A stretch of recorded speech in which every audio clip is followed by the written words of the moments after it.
So if you watched our previous video, you know that we left Penang after living there for 6 months, and most of you guessed that our next destination was going to be Langkawi, and you were right. We arrived just before Malaysia went back into lockdown. Let's take a look at the activities we did there. We'll tell you about some of the food we ate, where we stayed, how much money we spent. Let's get started. We left Penang on the ferry to Butterworth. In fact, we took the new ferry on the first day of operation. And from Butterworth, we took a bus to Alor Setar for a one-day stopover there. And really the only reason we were planning to go to Alor Setar was because we could get a boat to Langkawi from there.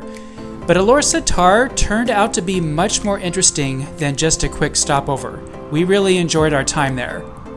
You can see this beautiful mosque in Alor Setar here. This is the Zahir Mosque, and it was voted one of the top 10 most beautiful mosques in the world.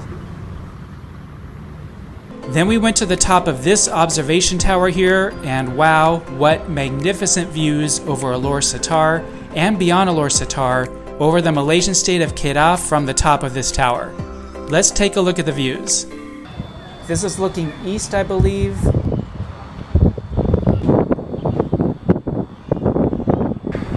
Now we are looking north.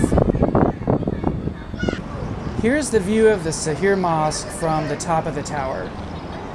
There is also a platform that is made with a glass floor that sticks out over the edge, and I'm generally not afraid of heights, but it was a little scary at the top of this tower, even more so than the Komtar Tower in Penang.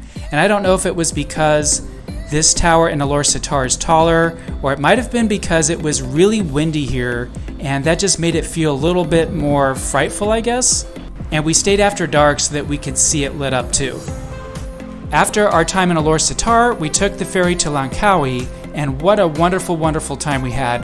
Langkawi has great, nice beaches, although we're honestly not really beach people, so we didn't spend a whole lot of time at the beach, but we really did like the sunsets at the beach. Look at this. One of the things that we did that we really enjoyed was a mangrove boat tour, and just saying we enjoyed it is an understatement. This was really spectacular, one of the highlights of our time in Langkawi. We went through some caves, as you can see here, and our guide was so knowledgeable, and he did an excellent job explaining the ecosystem of the mangrove forest. We saw quite a bit of wildlife on this tour, including the eagles. Now, the tour company that we used, they do not feed the eagles, because supposedly this is not healthy for the eagles, but there was another tour boat from a different company there feeding them.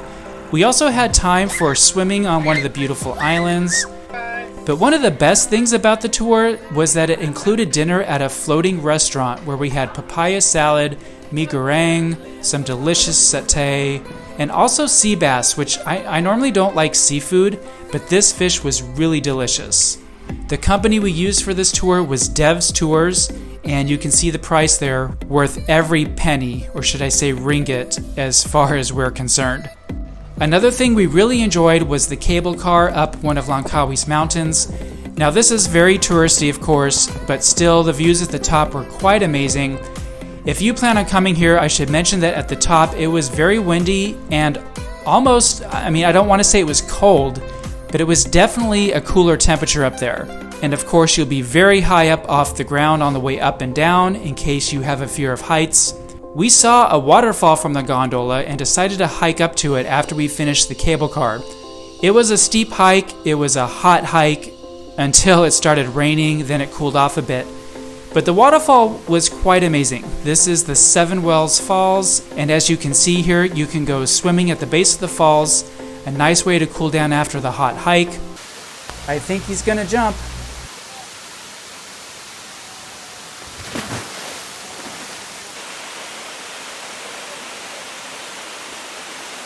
Then we hike to the top of the falls where there are some more pools and where you can slide down on the rocks. There he goes.